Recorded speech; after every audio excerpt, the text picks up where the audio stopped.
राम राम दोस्तों। एक ऐसा जानवर जो 13,000 साल पहले एक्सटिंक्ट हो चुका था यानी डेयर वुल्फ,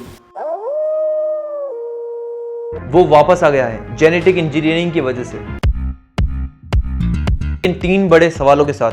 पहला, क्या सही में यह डेयर वुल्फ है? दूसरा, एक्सटिंक्ट जानवर को डी एक्सटिंक्ट करना संभव है भी या नहीं? तीसरा, कुछ एक्सपर्ट के द्वारा ये डेयर वुल्फ नहीं बल्कि आम वुल्फ का जेनेटिक वर्जन है। चलिए समझते हैं पूरी कहानी आज की इस वीडियो में।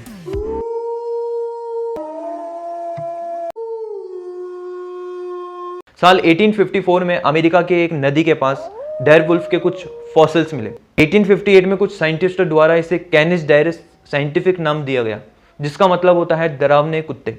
डायर वुल्फ मॉडर्न वुल्फ और ग्रे वुल्फ से काफ़ी अलग होते हैं। अगर मॉडर्न वुल्फ का कंपैरिजन डायर वुल्फ से करें तो डायर वुल्फ साइज में 25% ज़्यादा होते हैं मॉडर्न वुल्फ से। इनका सर का साइज मॉडर्न वुल्फ से काफ़ी बड़ा होता है। इनके जबड़े पावरफुल होते हैं और शरीर पर सफ़ेद बाल होते हैं। अब सवाल आता है डी एक्सटेंशन का। डी एक्सटेंशन का मतलब होता है एक्सटेंशन का उल्टा, यानी एक्सटेंड प्राणी को वापस लाना। डी एक्सटेंशन करने के मेनली 3 तरीके होते हैं। पहला होता है क्लोजिंग। इसमें किसी एक्सटेंड प्राणी के सेल को लिया जाता है और उसके न्यूक्लियस को उसी के रिलेटेड लिविंग स्पीसीज के एग में डाला जाता है, जो कि डी एक्सटेंशन का सबसे मुश्किल तरीका है। दूसरा होता है बैक ब्रीडिंग। इसमें किसी एक्सटेंड प्रजाति के जीवित प्रजाति में से एक ऐसे जानवर को चुना जाता है जिसमें उन पुराने प्रजाति के कुछ गुण अभी भी मौजूद हो। फिर ब्रीडिंग की मदद से डी एक्सटेंशन का प्रोसेस पूरा किया जाता है। तीसरा है जेनेटिक इंजीनियरिंग। ये सबसे नया और सबसे प्रॉमिसिंग तरीका है डी एक्सटेंशन का। इसमें साइंटिस्ट फॉसिल्स का इस्तेमाल करते हैं और उसमें से कुछ जीन्स निकालकर उसी के रिलेटेड प्रजाति जीन्स से कंपेयर करते हैं और फिर डीएनए एडिटिंग की मदद से उसके जीन्स में कुछ बदलाव किए जाते हैं जिससे वो एक्सटेंड प्राणी के जैसा दिखे। ये काफी मुश्किल तरीका है। बात है 2021 की। अमेरिका के एक बिलियनियर बिल नाम और एक साइंटिस्ट जॉर्ज चर्च ने मिलकर एक कंपनी स्टार्ट की जिसका नाम था कोलोजर बायोसाइंसेस। इसका एक ही मकसद था डी एक्सटेंशन का, जिसका मेन टारगेट वुली मैमथ को वापस लाना है। 2023 के एक मीटिंग में यह डिसाइड हुआ कि पहला जानवर कौन सा होगा डी एक्सटेंशन के प्रोसेस के लिए। तो सामने आया नाम डेयर वुल्फ।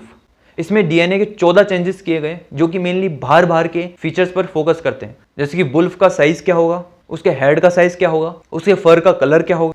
अब सवाल यह है कि ये सही में डेयर वुल्फ है? जवाब है नहीं।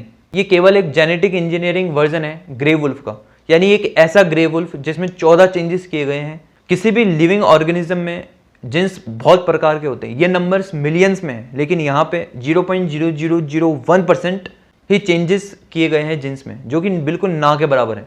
वो तो यही बात हो गई कि चिंपैंजीज और ह्यूमन, इन दोनों में 98.8% सिमिलैरिटी है। अगर कल को कोई साइंटिस्ट आए और चिंपैंजीज के जीन्स में 14 चेंजेस करे और बोले कि ये ह्यूमन बन गया, सही में ये ह्यूमन है? बिल्कुल नहीं। हमें उन स्पीसीज पर फोकस करना चाहिए जो विलुप्त होने की कगार पे हैं, ना कि वो जो कि विलुप्त हो चुकी है। अब अपनी राय कमेंट सेक्शन में देना। अगर वीडियो पसंद आए तो लाइक करना। अगर चैनल पे नए हो तो सब्सक्राइब करना। बहुत बहुत धन्यवाद।